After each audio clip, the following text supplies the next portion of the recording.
Hello സേതുക്കയല്ലേ? അതെ, ആരാണ് കരളെ? ഹലോ സേതുക്കയല്ലേ, ഞാനാ മൈമൂന, സുഖം തന്നെയല്ലേ?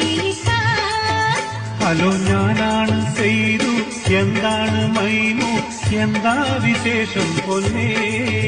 ഹലോ സേതുക്കയല്ലേ, ഞാനാ മൈമൂന, സുഖം തന്നെയല്ലേ? ഹലോ, ഞാനാണ് സേതു, എന്താണ് മൈമു, എന്താ വിശേഷം പൊന്നേ? പൊന്നേ, നിങ്ങൾ പോയേ പിന്നെ ഞാനും വെറുത്ത്. പെണ്ണെ, 3 or 4 കത്ത് ഞാനും അയച്ച്. കേട്ടോ, ഇന്നലെ നിങ്ങളെ നമ്പർ കയ്യിൽ ലഭിച്ചു. മൈമു, നിന്റെ വിശേഷം കേൾക്കാൻ ഞാനും കൊതിച്ച്.